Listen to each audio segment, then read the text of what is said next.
a moment I could share our presentation for today. We made a nice little presentation. So today I included texts in the presentation so you could all be part of the specific texts that we're going to learn together. Could everybody see? As long as it's visible on your screen. There we are. Great. Okay, so with that in mind, we're presently in the 9 days. We're getting ready for Tisha B'Av, sadly. I shouldn't say getting ready for Tisha B'Av because Tisha B'Av is the saddest day on the calendar. It's not the day we really want to look forward to. It's a very sad time, and the truth is, it's not only, Tisha B'Av. If we look around what's going on in our country, in this beautiful country, there's a lot to be sad and lament about during this week. I mean, just seeing what's going on, the looting, the craziness, everything that's going on, it is a sad sight to behold. Of course, I'm a little bit immune to it, seeing what happened in the USA last year. Not very different of a sight, but nevertheless, it is sad to see what it is. But considering that on our calendar, this is the saddest time, I figured we should discuss today what's the meaning of this period. What can we glean from it? What can we learn from it? How can we try to make it, somewhat meaningful? And to some degree, I feel like a broken record because for all of you who've been participating in my shiurim for the past couple of years, I pretty much have the same theme. You all know what I'm saying. But nevertheless, you could sort of just give the shiur for me. I'm trying to come up with some chidushim, with some novel ideas.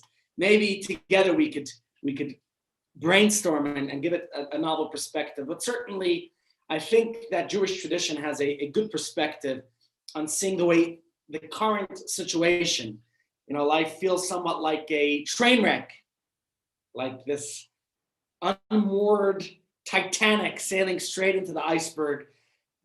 I was just talking with people, we're not venturing out too far these days. We're talking to my gardeners from Zimbabwe.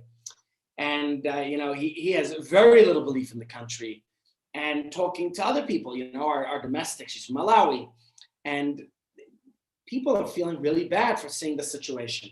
And while I also feel bad, and people feeling that the rand is going to crash and the economy is going to go who knows where, and the whole situation. But I think if we take the Hasidic approach to the 9 days, to Tisha B'Av itself that we're commemorating, perspective, and hopefully we could see hope for the country and hope for all of our future. So that's our discussion today. What's the meaning of all of the struggles, the challenges, the difficulties, whatever we see? Don't lose hope, my friend. Don't lose hope. Hopefully some of you saw a video that's been making its way around by Rabbi Ash, where he injects hope, where he really speaks in a very positive light that there's a better future here in South Africa. And the Rebbe certainly gave his bracha. If you want, we can play that video just now of the Rebbe's bracha to South Africa. I think it's worthwhile to see that, just to know the Rebbe said it will be good in this country until Mashiach comes, and even better after. So my friends, don't give up hope.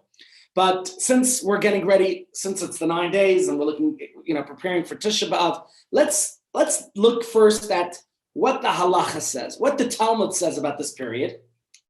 And then we will turn it upside down from a Hasidic perspective. So this Shabbos has a special name. It's called Shabbos Chazon. What does Chazon mean? Chazon means the vision. It's the vision of the prophet Isaiah, Yeshayahu Hanavi. We're going to read in the Haftarah this Shabbos. It's actually very morose, lugubrious, melancholy, very depressing. Any other adjectives you have for this word? Why do I have so many adjectives for this negativity? And in general, these days, everything's upside down. Positive is negative, negative is positive. It used to be you wanted to be positive in life. Now you don't want to be positive at all. I was just positive the other week. It wasn't that bad, but I don't recommend it for anybody. It could get quite tiring. But in this Haftarah that we read on this coming Shabbos, and even if you're not in shul, I encourage everyone to open your Chumash, do what I do on Shabbos. I sometimes, if it's a better Shabbos, I sit with my kids and the kids pretend reading from a fake little Torah. I got this Torah from my grandmother. I should show it to you. It's in the next room in the library. My grandmother gave me this Torah. I think I was 6 years old, and I was very jealous that in shul on Simchas Torah, they wouldn't let me hold the Torah. I was too little. So my grandmother, blessed memory, she was an amazing woman, and she fell for me. So she gave me this little Torah. It's made of paper, and I cherish it. I bought my kids these little Torahs too. Somehow they all got destroyed, but my kids really cherish this one too, for me, for my sake. And my kids read from it on Shabbos. Not just pretend reading. I have a Balkora in the house now. My son Gedalia, whose bar mitzvah was supposed to be 2 weeks ago on Shabbos, he prepared his Torah portion, and he got to read from this fake little Torah that my grandmother bought me so many years ago. So that was really beautiful. So we try to read from it. But if it's not that good of a Shabbos, then I'll sit outside in the sun and I'll read from my Chumash. It's so meaningful to do that, to spend more time on the Torah portion than we usually have time to. But there's also the Haftarah. And the Haftarah was instituted when there was a time that it was forbidden by the Romans to read from the Torah itself. So the sages instituted reading the Haftarah, which is excerpts of different parts of Tanakh in general. I find that the Christians sometimes, it's embarrassingly so, know more of our scriptures of Tanakh than we do. Why that is, they spend more time on it than we do, I don't know. I was at a funeral just yesterday, and somebody was commenting to me how sometimes our own people forget who we are. Whether people aren't dressed as respectfully as other people. It was, there were some Gentiles there who dressed a lot more respectfully than some of the other people. Somebody was commenting, I happened to wear a 3-piece suit to that funeral. They said, that's the way a rabbi should. Listen, I think every rabbi could dress how whatever is respectful to them. I'm always reminded of this little anecdote, the little story that happened to me, how we shouldn't be judging of others, because of course it was what caused the destruction of the temple was, according to our sages, obviously we could say the Romans destroyed it and the Babylonians destroyed the first temple. But if we look deeper inside of ourselves, we find our own reasons, and our sages attributed it to sinas chinam, baseless hatred. And then, this judgmentalism. Somebody at the cemetery asked the other day, what's the Wi-Fi code? So another guy turned to him and says, hey, listen, this is a cemetery, it's a funeral, it's disrespectful. So the guy asks him, is that it all in lowercase, uppercase? How do you write that properly? Jokes aside, the story, sorry to bore those who've heard it from me before. I was at a funeral a couple of years back, and at the funeral, I see a fellow who I know, and this guy is chewing bubble gum, and he's making these most enormous bubbles as he's a pallbearer. And I'm thinking to myself in my mind, what a grub young, what manners? Does this person not have any manners? Does he not know how you're supposed to behave at a funeral? Anyways, 2 minutes later, my phone rings, my cell phone. It doesn't ring. I get a text message, and I start responding to my WhatsApp to the message. And this rabbi standing next to me taps me on the shoulder and says, is this the behavior of a rabbi at a funeral? So I realized right then and there that when I was judging somebody else a few seconds ago for blowing his bubble gum, then somebody else judged me for my sending a text message at a funeral. So since then, I actually put my phone onto airplane mode when I'm at the cemetery, so that hopefully I don't get phone calls and have embarrassing situations. Even that doesn't help. The other week I was called to do I wasn't officiating, but I was doing the Kievman Rachamim prayer, and my phone starts buzzing. It had an alarm set, and I couldn't figure out, how it goes when you're trying to shut it, and it's like the thing is just not working, and you're like trying to. Anyways, that's what happened to me there and there. Anyways, personal anecdotes aside, it was a very sad time when the story of the temple's destruction. And what I want to do right away now is to go into the Haftarah itself. And what I did today was I actually prepared it to share it with you on screen so everybody can follow with me in the text. We're going to learn the text together. Okay. So please join me here as we go into the text. We're going to go first into the Shulchan Aruch. It's a very interesting law in Shulchan Aruch about this period of the year. And it says as follows, that from the 17th of Tammuz which was already 2 weeks ago, we begin to read 3 haftarahs of rebuke. They're called Gimel de Paranusa. This is 3 particular haftarahs. We started off with the haftarah 2 weeks ago of Divrei Yirmiyahu. That was actually the week of my son's bar mitzvah. It's a fascinating haftarah. It deals with the vision, the prophecy of Jeremiah, Yirmiyahu Hanavi. And actually, interestingly, his prophecy entails the almonds. It's a very interesting haftarah itself, but we're not going to talk about that one today. Last week was Shimud Dvar Hashem, and this week, the one we're going to focus on right now is Chazon Yeshayahu, the prophecy of Isaiah. Now, this prophecy itself is a very painful one. He comes down with fire and brimstone. We read yesterday, we did an excerpt of Moshe Rabbeinu's final talk to the Jewish people. Well, look at this haftarah. We're going to look at some of it a little bit inside together. He admonishes, he criticizes the Jewish people. He really gives them a little bit of a hard time. And let's read some of his words inside together. Chazon Yeshayahu ben Amos. This is the vision of the prophet Isaiah, the son of Amos. And he continues, Asher Chaza al Yehuda v'al Yerushalayim, which he saw concerning Judah and Jerusalem. We'll just do it in English. In the days of Uzziah, Yotam, Achaz, Yechizkiyahu, Malchi Yehuda, the kings of Judah. He's describing what his vision is here. He says, Shimu Shamayim, listen, here are heavens, V'hazinu Eretz, and give ear, the earth. Ki Hashem diber, for Hashem has spoken. Banim gidalti v'ramamti v'heim pashu bi. Children I have raised and exalted, yet they've rebelled against me. Anyone care to read it aloud, or should I continue? I'm happy to continue reading it. An ox knows his owner, and a donkey his master's crib. Israel does not know, Israel does not consider.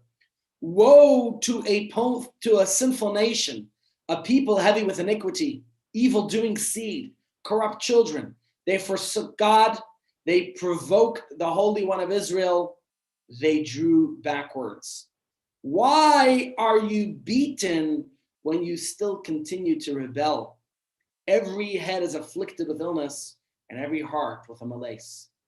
From the sole of the foot until the head, there is no soundness, wounds, and contusions, and lacerated sores. They have not sprinkled, neither have they been bandaged, nor was it softened with oil. Your land is desolate, your cities burnt with fire. Your land, your presence, strangers devour it, and it is desolate as that turned over to strangers. Just a little sampling of the haftarah of that we're going to read this Shabbos. It's very depressing. Let's say it's morose, it's melancholy, it's lugubrious, okay? And it matches the mood of the day. We're in this period, it's Erev Tisha B'Av. Tisha B'Av is on Saturday night. It's our day of mourning.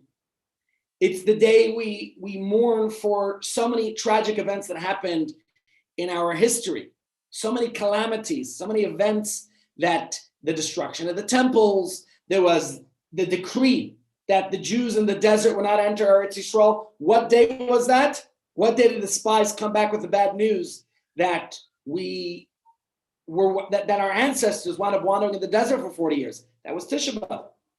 The fall of the city of Beitar to the Romans, that was after the destruction of the temple, but that was a very sad story in our history as well. We're talking about the plowing of the site of the temple by Tanis Rufus, the expulsion from England by King Edward in the year 1290. Now, very interestingly, I don't know if you follow the news, but this week, England said that they are apologizing for that incident of the expulsion of the Jews from England 1,100 years ago. So that's quite interesting news. But that happened on Tisha B'Av, according to historians. The expulsion of Jews from Spain in 1492. You could Google that event not so long ago, 500 years ago, the Spanish Inquisition. When were the Jews to be out of the Iberian Peninsula from Spain, Portugal, Tisha B'Av, 1492. There's many rumors about Christopher Columbus, if he was perhaps possibly Jewish, just considering a lot of aspects around the story of his journey to find America. That, of course, there's many others. I mean, most recent, the major event, Germany's declaration of war on Russia in 1914, First World War, which of course led to the Second World War. When did that happen? Tisha B'Av. So all these events, all these incidents, the mass deportation of Jews from the Warsaw Ghetto, and there were many others throughout history, all happening on Tisha B'Av. So there's a very interesting custom that some people have in commemoration of this day that I want to share with you, that is written in a work called, let me just find it, it's in the PowerPoint presentation. Here we go, could everyone see? This book is called Minhage Haramak, okay, Maharak. This book is about various customs that people had, and let's just put it up here. Now let me share with you about this custom. Let's first read it. He says, one of the customs is that on this Shabbos, our rabbis had the custom to adjust their Shabbos dress on Shabbos Chazon by not changing into all the typical Shabbos clothing. This was done to demonstrate a small sign of mourning. And generally speaking, we don't mourn on Shabbos. We don't show signs of mourning on Shabbos. But nevertheless, as you can see in this instance, that there was a custom. And it's not the Chabad custom, I gotta say. But I'll tell you another custom that's also not Chabad, but I've seen it in other communities. I've been to communities where on Shabbos of Tisha B'Av, they sing L'chadodi in a mournful tune. Imagine this. L'chadodi nikras kala, Pnei Shabbos nekabela. Very mournful, very sad tune to sing L'chadodi in, but yet it's a custom. Some people have a custom of doing this in a very mournful and sad way. And even though it's not our custom, I'm just showing it to you to make you aware that some people on this Shabbos have customs of demonstrating the sadness of this time, right? To show that it's a very sad period on our calendar, and people have a custom of behaving that way, whether it's not wearing the full Shabbos garb that is traditional, or if it's singing the tunes in a mournful sound. And let me share with you another interesting from Rabbi Yechiel Michal Halevi Epstein. He was a very renowned author of Jewish law. And he says as follows, let me share it with you. He says, for 2 or 3 generations, this has not been the custom in our communities in Shabbos Chazon. Rather, we wear all the typical Shabbos clothing. Even the leaders of the previous generations would likewise wear the typical Shabbos clothing. Explaining the failure to do so would be akin to mourning publicly on Shabbos, which isn't allowed, as I said. For this reason, we wear Shabbos clothing even when Tisha B'Av itself falls on Shabbos. So, of course, that's not the case this year because it's on Saturday night, but in some instances, Tisha B'Av could be on Shabbos and then it's Nidchet, postponed to Sunday.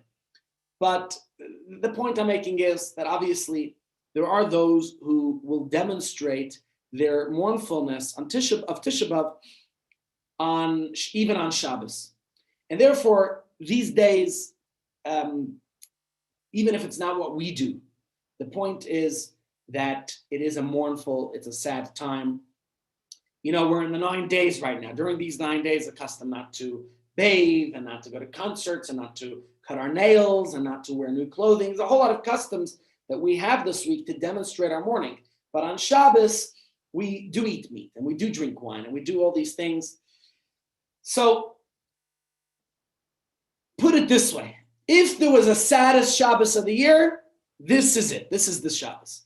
But here's the thing. We are Hasidim after all. And Hasidim have a different way of doing things. And that's what I want to talk about.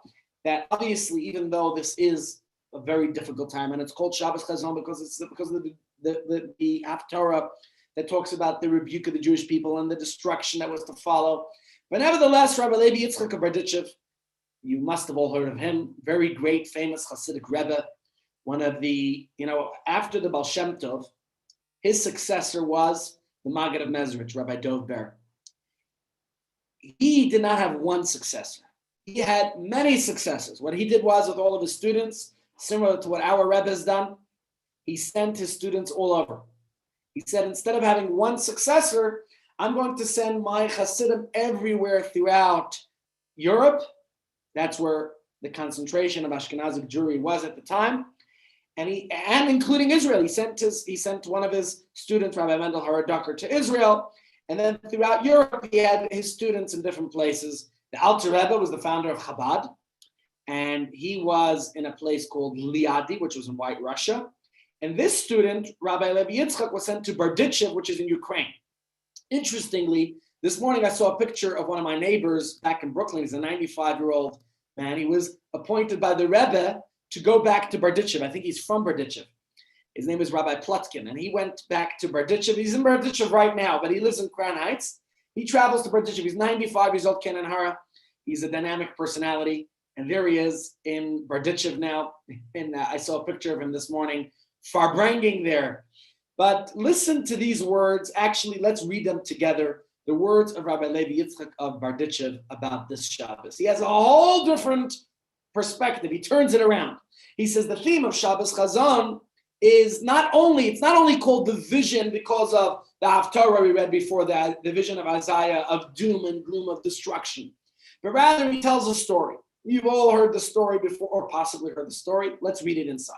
So there was once a father who had a precious child for whom he had made an expensive piece of clothing. The child wasn't careful with it, so ripped into many pieces. The father made him another such garment, which the child ripped as well. Let's just talk between us, friends. You ever bought your little kids a suit? And what happens with that if the kid plays in the playground on Shabbos? What happens to the suit?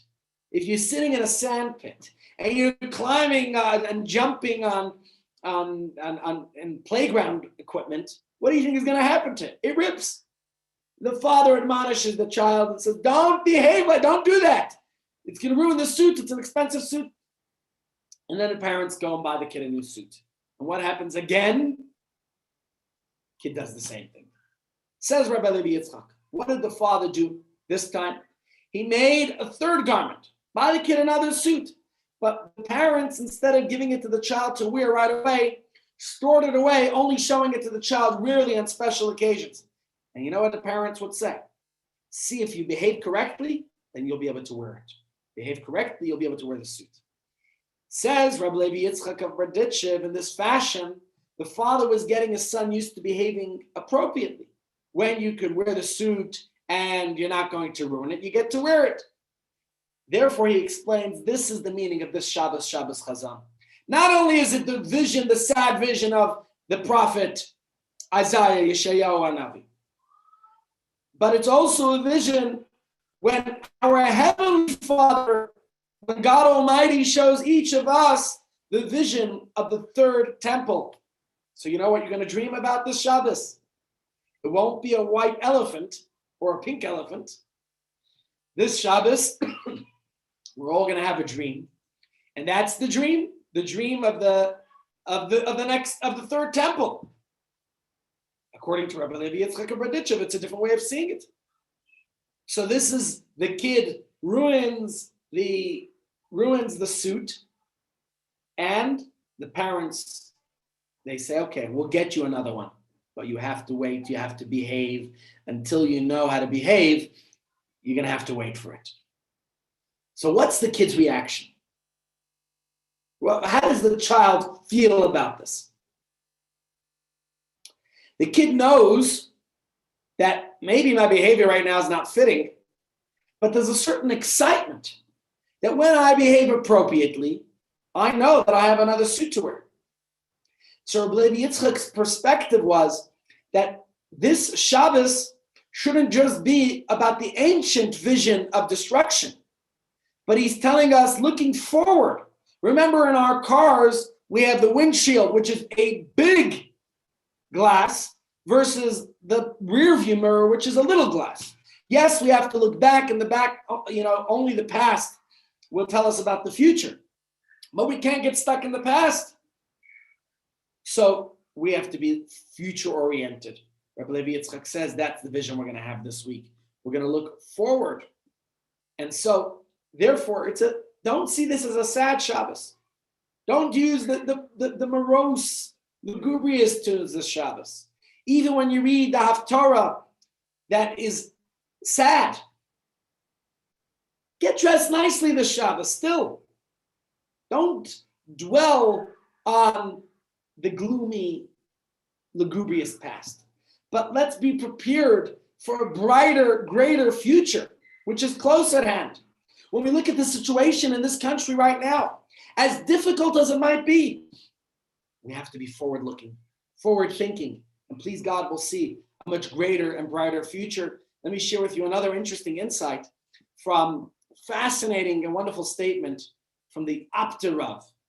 His name was Rabbi Avram Yeshua Heschel of Apt. He was a rabbi in the previous century, and he had another way of seeing it. He says, Shabbos Chazon, in fact, is the greatest Shabbos of the year. The question is, how can there be such different ways of seeing it? On the one hand, we have the traditional way that it's a sad Shabbos, looking back at the destruction of the temple. On the other hand, we have a much greater view and perspective of Rabbi Levi Yitzchak, which is of hope. A much greater, right? So here's the question. Is it a Shabbos of sadness, or is it a Shabbos of greatness? The Torah we know is God's wisdom, right? When we analyze a law, a custom, any teaching, any bit of Torah,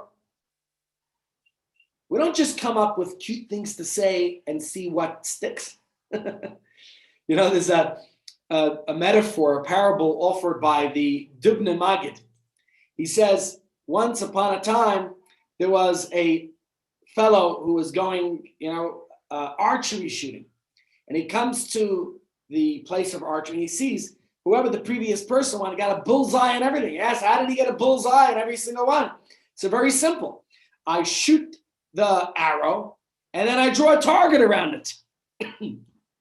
We can't just decide, okay, I like this idea, let's see. Everything has to be deeply rooted in the truth of Torah, as we've been discussing, even though there's many different angles and dimensions to the Torah. So the question we're asking is, how do we reconcile indeed the perspectives of this Shabbos?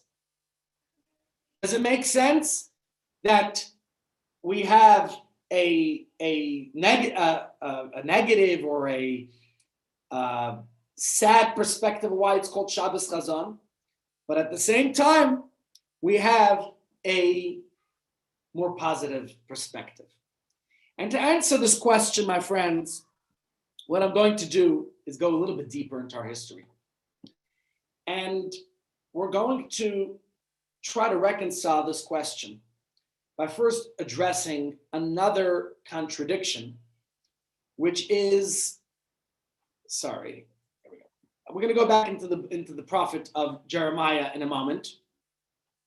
And we're going to take a little bit deeper of a deeper dive into this.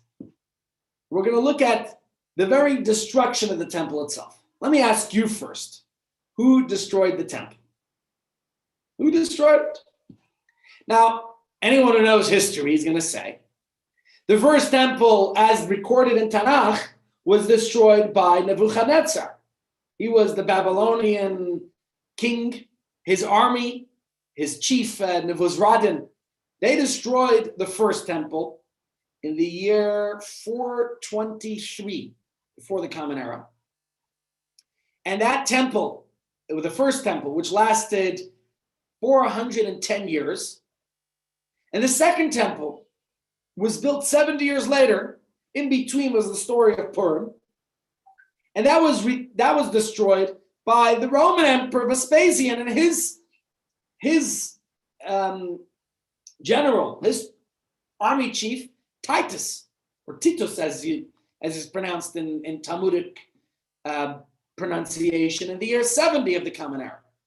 So that's the simple answer. But if you read Tanakh, our scriptures, in the Torah, it makes it very clear that in truth, Nebuchadnezzar in his time and Vespasian 500 years later in his time were not really the forces that brought down the temple. The temples came down, you know why? Like everything else in this world that happens, because God decided their time was up. So the Babylonians and the Romans, yes, wicked as they were, they could not have destroyed the temple without God unleashing them. They were the agents sent by Hashem to carry out the temple's destruction. So who destroyed the temple? Now, we're going to look at this text actually inside. We're going to see it in the words of the prophet Yirmiyahu, Jeremiah the prophet. Yes, Nebuchadnezzar was a notorious villain. He's responsible for endless, horrific crimes against humanity and the Jewish people. And I dare to say Hitler Yamach Shema V'Zichro was a messenger of God. And yes, every complaint you have against the Holocaust happening, God is to blame. Yes, God is to blame for a Holocaust. But we're not talking about that today, so we won't go into that. I've been accosted about that many times, and God has to answer. I can't answer for Hashem. I'm sure God has good lawyers, good defense attorneys. God doesn't need me to be the lawyer to defend him for this.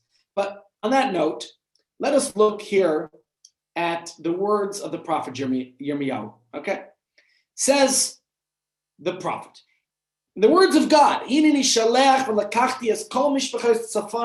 behold, I sent, and I will take all the families of the north, God says. And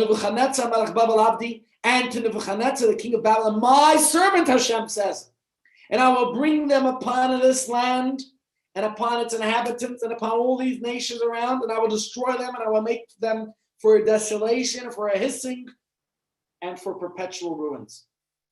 So what is this verse telling us right here? You read this. The destruction, yes, it was terrible. It was fierce. But God wants us to know it didn't happen on its own. It was all part of the divine plan. Now this, of course, we wonder then, I'm going to present to you a question the Rebbe asks. If you look in the Torah itself, in the 613 commandments, one of those commandments, we find a clear prohibition against destroying God's holy places, including the Holy Temple. Let me share with you in the actual text of the halacha itself. God says we're not allowed to destroy any sanctified, any holy property. And here we see the temple's destroyed. And based on our discussion, who was responsible for the destruction of the temple? We just read it. God says, I did it. Not Nebuchadnezzar, he was my agent. Yet, the law says it's forbidden to destroy the temple or shuls or study houses. And in fact, the Rambam writes in the laws of the temple that even breaking a single stone from the altar of the temple violates this prohibition. So we see it right here in the laws, quoting the verses. You should not destroy the altars, you should not. It's right here, it's clear in front of us. So if that's the case, then what's going on here? How could God destroy the temple if God tells us not to? Now, sometimes as parents and as teachers and as leaders, maybe you're as an employer, we tell our kids, don't do this. And then what happens? We do it ourselves. I tell my kids, don't waste time. And then my kids say, well, you're wasting time. We tell our kids, whatever it might, don't eat junk. Well, you're eating junk. Professor tells us, don't smoke cigarettes. It's destructive. It's not healthy. So how does this work? Says the Medrash, God is very different than human beings. Midas basav adam, a human being tells others to do things and doesn't do the same. God's different. What he does, what God tells us to do, God himself does too. So if that's the case, we see here in the halacha that it's forbidden to destroy, to deface even one small part of the temple. Now you're telling me that the temples were raised to the ground and it was at God's behest. How could that be? Does God not keep his own Torah? Didn't we say that God is different than human beings? That God doesn't tell us to do something and not do it?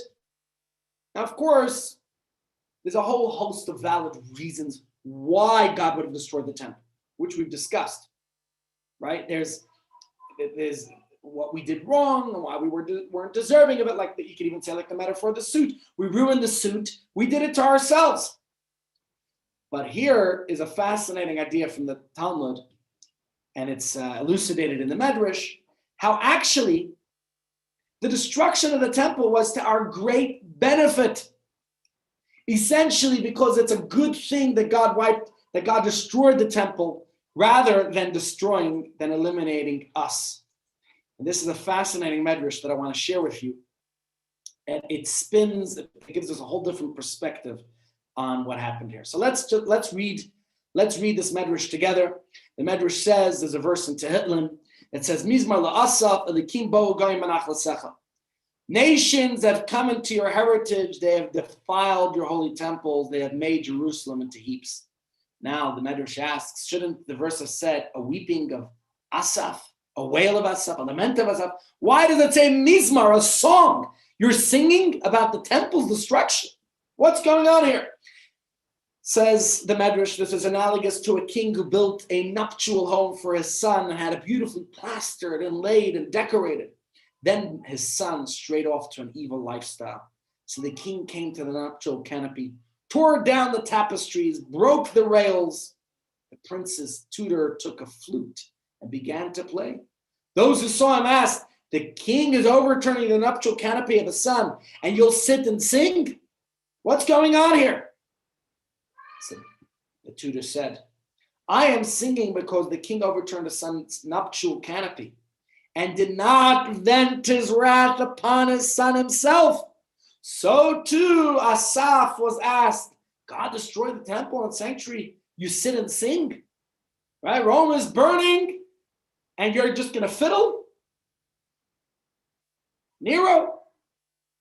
And he replied, I'm singing because God vented his wrath upon the wood and stone of the temple and not upon Israel itself.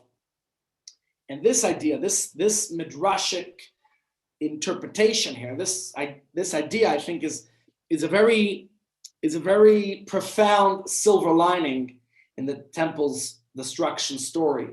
But of course, obviously, we wonder, how is it that God could allow his temple to be destroyed? Right? How do we explain this? How do we understand this? How does this make any sense? Right? Doesn't God keep his own words? So, again, everything I'm telling you here is straight out from a sicha, from a talk of the Rebbe that we just tried to package, and I'm just unpacking it for you. The Rebbe, with a careful review of the laws, and of course, from a Hasidic perspective, really helps us to untangle this knot. And so he shares with us a fascinating medrash that says as follows. Amar Rav said, a lion arose under the constellation Lion and destroyed the lion of God. A lion arose refers to Nebuchadnezzar, of whom the verse says, a lion has come up from his thicket. Under the constellation Lion refers to the 5th month, this month of Av, whose zodiac sign is Lion, when the city of Jerusalem was exiled. And destroy the Lion of God refers to Ariel, Jerusalem, the city where David lived. What's the symbol of Jerusalem? The lion. What's my name? Ari means lion. By the way, on a side note, not part of this, but just a beautiful vart I heard the other day that I wanted to share with you, is if you do the mathematics, these are 9 sad days on our calendar. What's 9 times 24 hours in a day? 9 days times 24 is 216. 216 is the numerical value of the word aryeh, lion. So it's all connected to this period. We come out of it not as destroyed, but we come out even stronger, like the lion. And here, look at what the Medrash says. So that the lion will come in the future during the constellation of lion during this month and rebuild the lion of God. A lion will come refers to God, as the verse states. A lion has roared, who will not hear? Hashem has spoken. We all hear the word of God. You go out to Kruger or to Pilansburg, where you go to the bush, you hear the lion's roar. During the constellation of lion, this refers to the month of Av, as the verse says, and I will turn their mourning into joy and rebuild the lion of God, as the verse states. God is the builder of Jerusalem. It will gather the outcasts of Israel. So, my friends, that's the lion. Talk here about Libra. Right? This is just a lion mashup that kind of just works out. We're reading all about the lions. What's the significance of this lion theme? What is this all about? And my friends, our sages tell us that when God destroyed the temple, it wasn't to ruin us, God forbid. It all took place so that the lion will come, as he saw in the Medrash's words. And this lion will rebuild. So somehow, in a way that perhaps is not easy for us to relate with, but the destruction of the temple was part of a divine, global, multi-generational process of bringing our people together to a greater temple. Now, we all know, I see some people in the property business here. We all know that if you want to build a more magnificent place, you have to first destroy. You have to first demolish.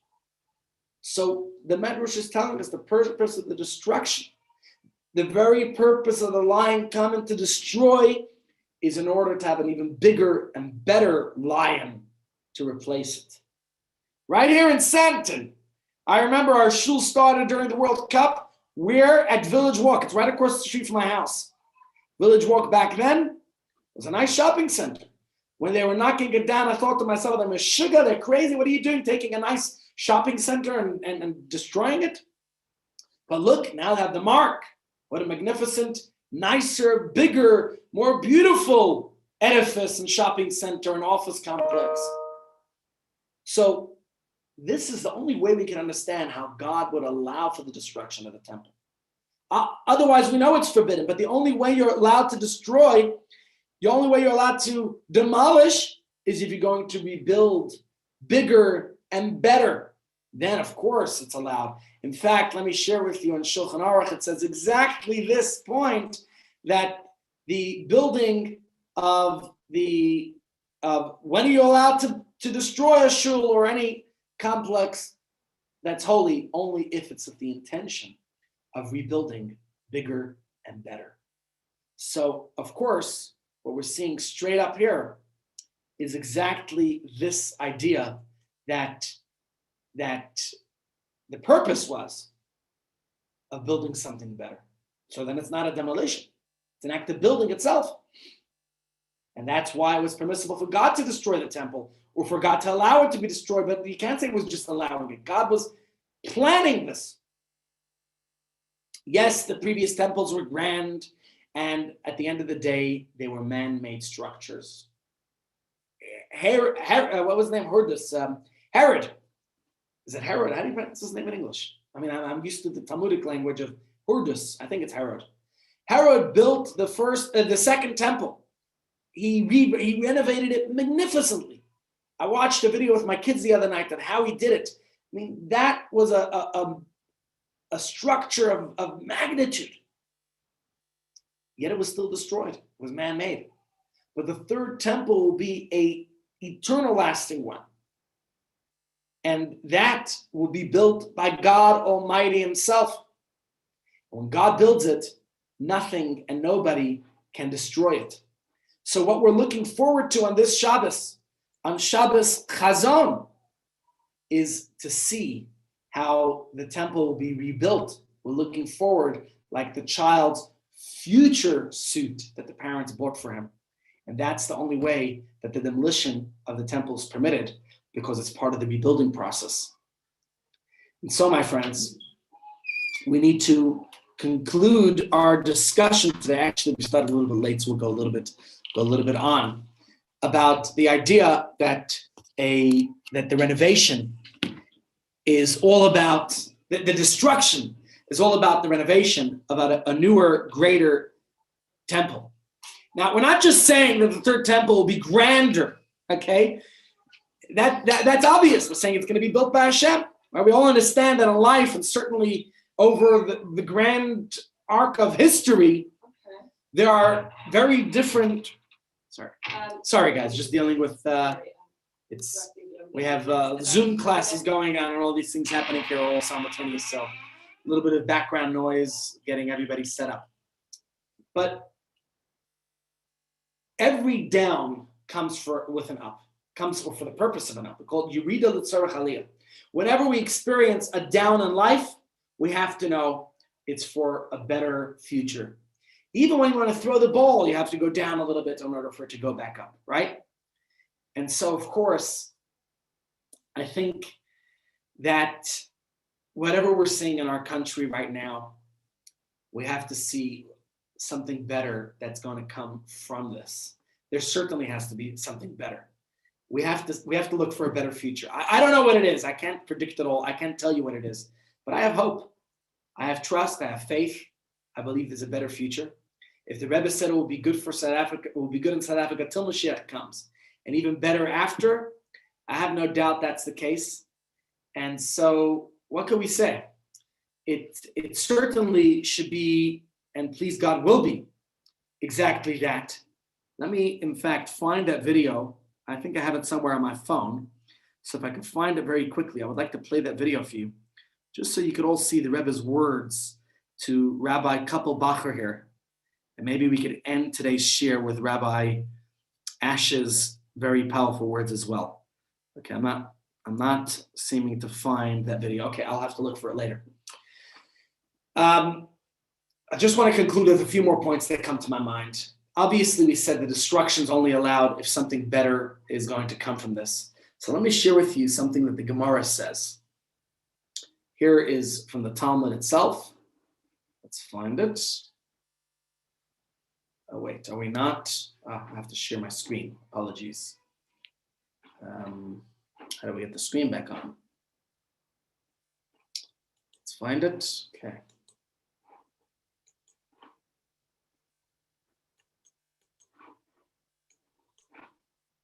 Okay. Screen, please try again. What's going on? Now my computer's not allowing me to share the screen. Is somebody else sharing a screen? Why is it telling me? It's telling me that. Okay, let's cancel sharing the screen. Let's see what happens now. You know, technology, we think the computer should allow me to share the screen because we did it just before. If it worked before, why wouldn't it work right now? Okay, here we go. Just going to fast forward to our current slide. Okay, what were we up to? We were saying here something from the Gemara. Let's find it. Here's what the Talmud says. Let's read it in the Gemara inside. Rav Asi saw cracks in the shul of the town of Mata Mechasya. He demolished it. He then brought his bed there to the building site to prevent any delays in construction. He did not remove it until they had even affixed drain pipes to the structure. So here, looking at this little Talmudic anecdote. If halacha doesn't allow for a lag between demolition, as we see in this story, and the construction itself, then what's going on here with our temples? It's been a long time. Let's do the maths quickly. How many years has it been? This Tisha B'Av, we want to do the maths quickly. 2021, and it was in the year 70 of the Common Era. That means it's been 1,951 years since the temple's destruction. It's a long time, my friends. Very long time. So why is it taking so long for the temple to be rebuilt? For the rebuilding of the temple. I mean, this is too long.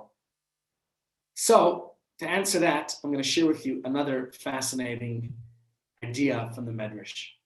Very interesting little episode that took place when the temple was destroyed, and the Medrash mentions. It says a man was plowing when his cow suddenly called out. An Arab was passing by and heard the cow. And this Arab obviously had some kind of understanding of cow language. When a cow says moo, I don't understand what it's saying. I know that in shul, when I hear moo, it means musaf. But what's moo? So the Talmud says here, the Arab who understood the language of cows, he said, Jew, unyoke your cow. Free the stake of your plow, for your holy temple has now been destroyed. The cow then lowed again a second time. This is obviously in times before WhatsApp, before modern technology and news. Otherwise, you would have already received. How many WhatsApps did you get on Monday about all the destruction going on in Durban? And then, of course, the fake news, this mall and that mall, right? But he had his cow updating him that the temple's destroyed and having this Arab who understood cow language to explain it to him. But when the cow lowed a second time, the Arab said, Jew, yoke your cow. Reset the stake of your plow. For the Redeemer has now been born. So what's going on? We have a Jew, an Arab, a cow. It sounds like some kind of ancient joke going on here. But no. The Rebbe has a beautiful explanation for this. How the destruction, enabling of the destruction of the temple was, it's a whole message. The birth of a new era to take place. What the Arab who understood the language of cows was saying is, yes, you just experienced destruction, but there's a better time ahead. Redemption is at hand.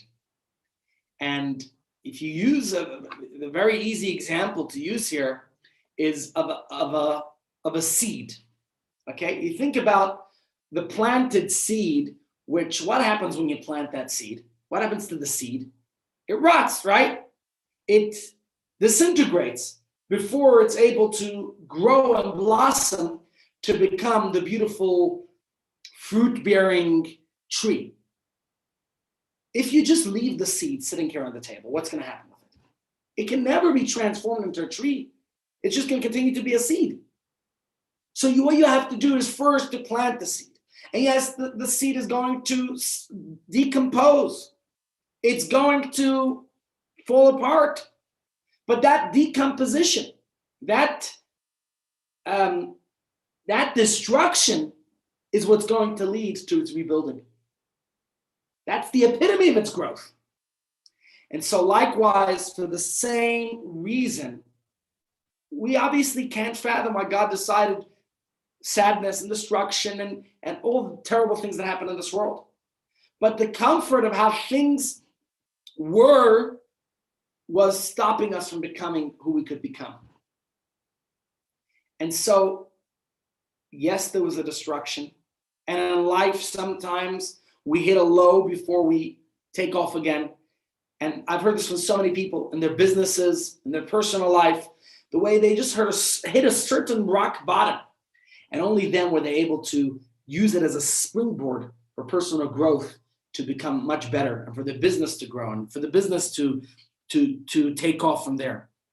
So I think this is like that incubation period of actually making things better. And I know it's a radical idea, but it's certainly true. And in order to grow in any aspect of our life, and certainly as a Jewish people of our history, we have to know that even when sad times come our way, when difficulty, when the nation is facing its ugly face, but we know there's a brighter future. So going back to the beginning, looking at this Shabbos, at Shabbos Chazon, what is the message of this Shabbos? What is it? Yes, we read about the destruction, and it's very sad, but we also have to look to a greater and better future. And that, my friends, as we read the prophecy this Shabbos, don't only see the destruction of the past, but let's look forward and see how there's a much better future. So let's conclude with the words of the Rebbe as he says that when we look at this Shabbos, we have to see the building of the future. And when we look at the current situation in our country, my friends, we shouldn't be dismayed by what we're seeing, but rather we should see, yes, it's sad to see this, but we're looking ahead at a better, at a greater future. The destruction for the purpose of reconstruction. Like, think about, I hate to say it, I don't know if this is right to say. Hopefully there'll be job opportunity. I don't know. I'm not justifying the situation here. I think really the only better future we can think of is Mashiach, because that's really the only great future that the world holds, considering everything that's going on in the world.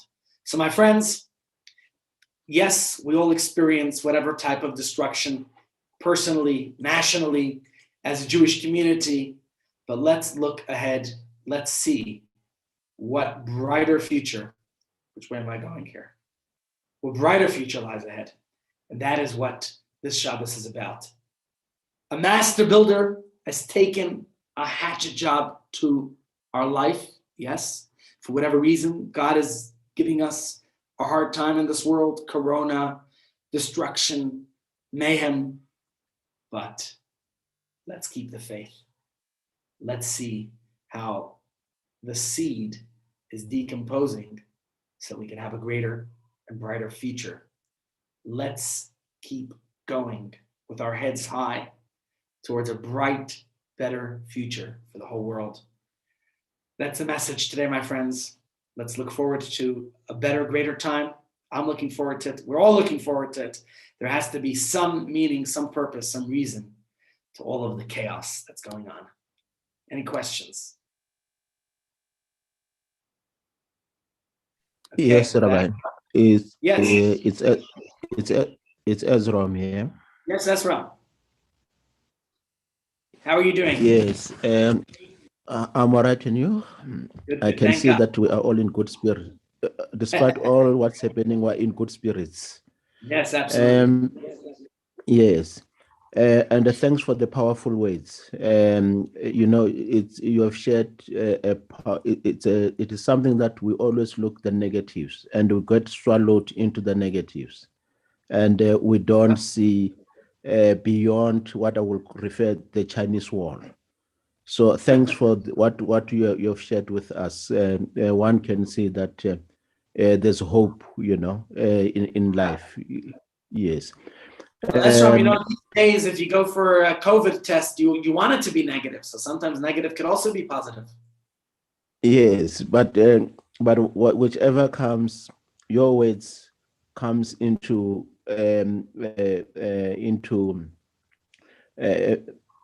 your words become powerful, because once you start internalizing that to say, if it is positive, great, wonderful. It means there's something that I'm doing, but thanks also that there's a hand of God. Okay. If it is negative, if it's negative, you say the same thing. But then the question is that yourself, what do you do? Do you decide to say that is the end of my life, or do you decide to say there is a message, and I can do better? Absolutely. That's what we've been saying. And then we all should certainly look for the better, brighter future, even though we might be experiencing things that are not as we would like them to be. But certainly that's precisely the point of what we've been saying, is to look for the better future. Okay. Yeah. Two quick issues here. One, the German government, the Ministry of Defense, I see that they have now allowed our rabbis to go into the army and then to provide the service to the Jewish community within the army. Mm-hmm. Okay. And then just your thoughts and your on that one. Then the second one is the issue of, um, you know, we have aspirations and we have to look somewhere. But when you see the world in turmoil, um, you have the situation in the US, you got the situation in France, and you got all sorts of other destructive demonstration in other parts of the world. Then you have Yeah. it in South Africa. Um, so some people are bound really to be stressful because you are trying to look around and say, which country that can give us hope and we can, learn from that particular country, you know. So when there is none, it's a very difficult situation for many people. Certainly. I think I'll answer both questions, just from my perspective. Firstly, I think it's a very positive development, seeing that the German army is hiring rabbis, because and over 100 years ago there was a very large Jewish population in Germany, and to see that now there's once again, and I've been to Germany, I got to see firsthand part of it. So just to see that they're providing for their Jewish soldiers, meaning that Jewish people are part of the society in Germany. And therefore, if you're part of a society, you're serving in the military. And if you're a Jew serving in the military, you're going to need a Jewish chaplain who will serve your particular Jewish needs. So I think it's a wonderful development. And about looking forward into the future, I think this country itself, there's plenty of hope. The fact that there is law and order in the country, to a degree, I know that we're not exactly seeing full law and order, but the fact of the matter is that a previous president goes to jail for the crimes that this wasn't just an arbitrary decision. This was one that was decided by the courts.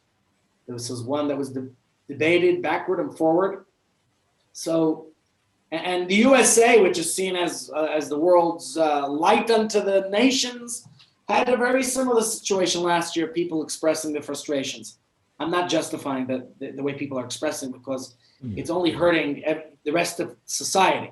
Innocent people who have not taken a side, whether they're the supporters of ANC or DA or anything else, that are having their shops looted and robbed. And it's many of the shop owners are people from the very communities that are the people robbing them. It's sad to see that. So I'm not justifying it, but I am saying is that I do think there's hope. I certainly think there's hope. Thank you, Rabbi. Up to each of us to allow that hope to resonate and to impart the hope. Yes. Okay. Okay. All right, ladies and gents, sei gesund. Well, I will please God see you tomorrow for another shiur. I don't know if to say great. I hope it will be great, depending on each of us. Okay.